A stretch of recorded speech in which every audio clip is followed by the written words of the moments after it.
Готови сме, надявам се. Здравейте, колеги, добър ден и така в началото на тази извънредна пресконференция искам да ви благодаря от името на ПФК Ботев, че уважихте официалното представяне, което ще направим в следващите минути. Знаете за какво се събираме. Преди няколко дни беше анонсирано, че доцент Михаил Мадански встъпва в длъжност като спортен директор на клуба. Решихме, че е редно, тъй като господин Мадански вече реално започва да изпълнява своите функции, да се запознаете с него, да научите всичко, което ви интересува около бъдещата му работа. Президента на клуба, господин Ангел Палийски, по традиция ще представи господин Мадански, така че давам думата на господин Палийски за няколко думи. Добър ден на всички.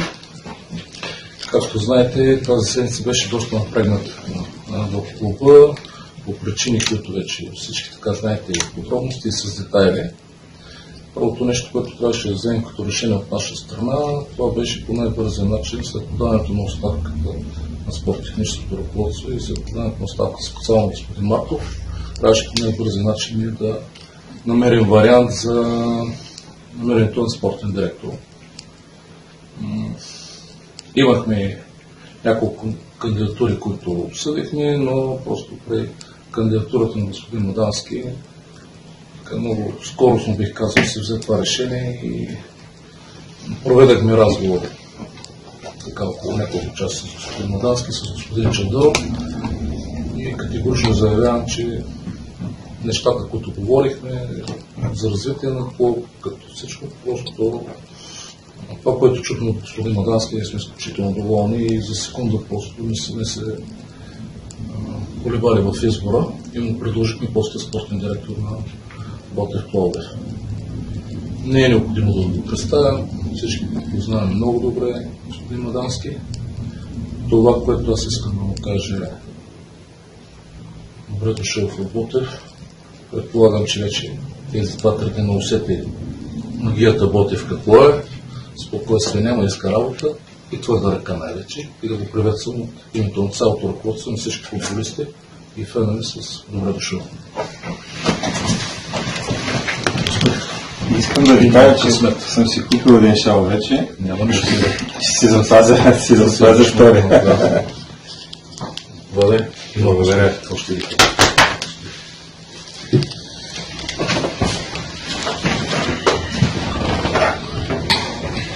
Колеги, аз ви предлагам направо да започнем с въпросите, така че имате думата.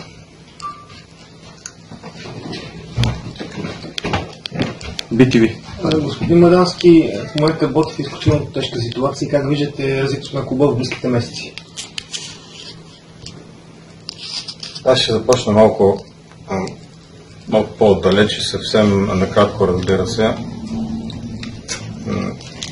Ние с господин Чендуров се познаваме много отдавна. Той дори е бил мой футболист. Преподавах му като студент и може би не знаете, но той е завършил ВИФ, време когато се казваше ВИФ.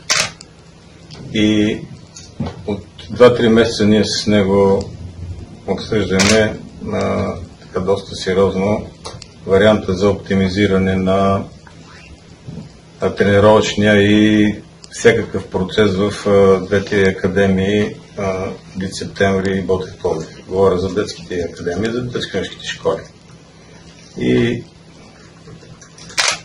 нещо, което добре работи, имам предвид, и двете академии работят добре, да намерим един така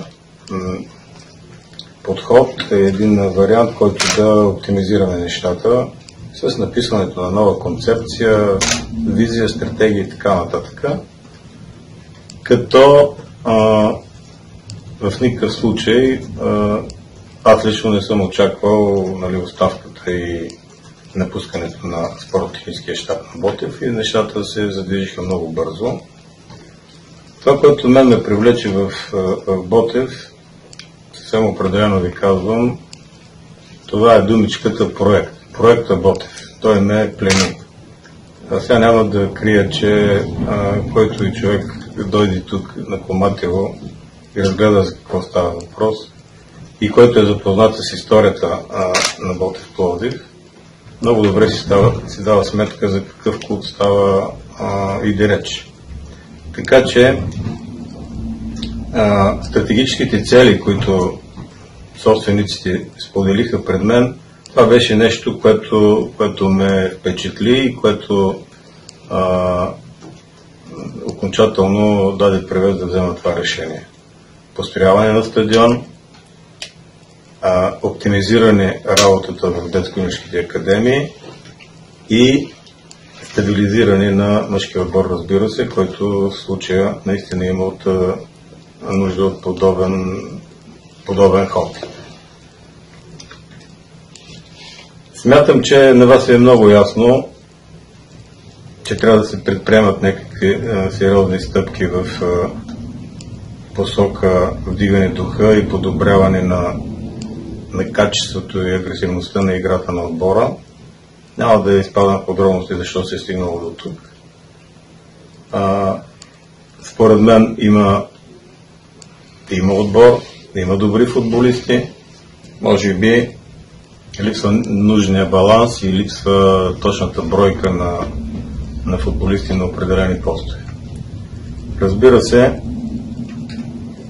аз отчитам факта, че говорейки за стадиони, за стратегии и така нататък, няма по-важно от това представително отбор на Ботев да върви напред, да побеждава, да се развива. И затова първите ни най-така спешни мерки са насочени именно в тази посока. Позволете ми обаче, след като се изяснят нещата до край и тренерското ръководство се заеме със своите дела, тогава по-подробно да споделим с вас нашите виждания по отношение на допълване на състава, евентуално 2-3 имена, които трябва да привлечем, но на този етап все още ще ги запазим така. Не в тайна, но няма нищо, което си заслужава да бъде споделено с вас на този етап. Пловдив Дерби. Въпроси към двамата. Николай Митов ли се казва на старши тренер на Ботев? В момента пресконференцията е с спортния директор. Въпросите за понеделник или вторник ще го обявим. Понеделник или вторник ще го да си зададете въпроси към новия тренерски екип. Бити в нас. Притеснява ли ви ситуацията около феновете на Ботев? В момента има огромно брожение, недоволство.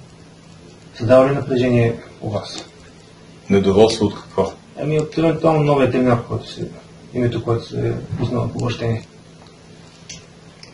Вижте, аз смятам по този въпрос, че всеки човек има право на шанс и лично считам, че собствениците на отбора поне един път трябва да си назначат тренер.